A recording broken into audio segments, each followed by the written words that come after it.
Hello, Year 5, and welcome to Monday's English lesson. Now, all of last week, you guys were doing an absolutely wonderful job of writing your own versions of legends. Some of you were doing stories as varied as Beowulf, to King Arthur, to Robin Hood, to some very, very exciting changes to our model text of the Pied Piper of Hamelin. And today, that journey will come to almost a close. We do still have to edit it, and we're going to do a couple more bits and pieces around it this week. So we're going to be writing the ending today. Now, the ending often is a bit of a summing up, so you might need to reread everything that you've done so far, just to have a think about where it goes, and see if you can get some interesting endings in there. So your starter, as it has been for the rest of the time, is to go back and edit your work from, it says yesterday, from Friday, of course.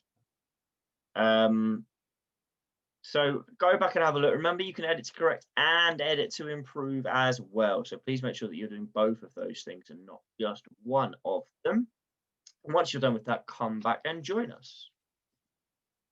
So here is our model text. I will attach that to our thing in Teams as well, but we talked a little bit about how the model text we looked at doesn't particularly have an ending part. It's a bit of a strange model text in that it's not quite clear which bit is which, but the Legend of Randwick one has more of an ending where it talks about how everyone in that village still says "Run, Rick, run" as just an expression. So depending on your story, maybe there is an expression that has come out of it. Maybe there is something that the people believe. If you're doing a version of the Pied Piper of Hamelin, maybe you could end with something along the lines of, "And that's why we always make sure that we pay our debts," sort of thing.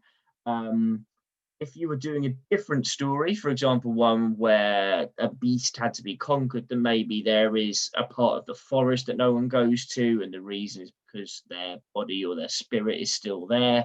Have a think about something like that. Also think back to your preamble and your nice conversational start.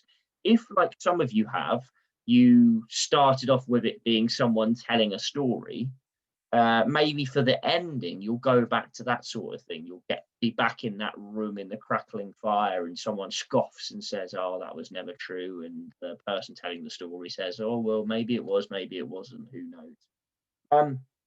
So we've gone through all of these. By now, you would have included all of them in there. Tomorrow, we're going to really thoroughly go through and edit. So I don't want you to worry too much about these bits now, because you will be having another look for them tomorrow. And here are your Year 5 bits that you need to make sure that you try and include in. Again, hopefully you look at most of these in there. It is worth going through and seeing yourself which ones you've got, because it's quite a useful tool to have. What I'll do is I'll put a copy of it up tomorrow when you're editing your work, so that you can almost be the teacher of your own work there as well. So in your ending, what do the characters learn from the experience? What happens afterwards?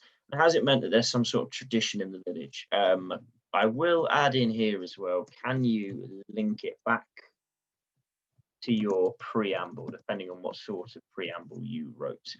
Your legends have been absolutely amazing, and so far myself, Miss Lee, Miss Hawes, and Mr. Needs have really enjoyed reading them and giving you some feedback on them. So we really look forward to seeing these finished, and then like I said, throughout the rest of this week we'll be doing some little bits and pieces around it as if we were publishing them. So hopefully that should be really good fun. But I hope that you have enjoyed this, and I hope that you managed to get a really nice, exciting, interesting ending for me. Well done, guys.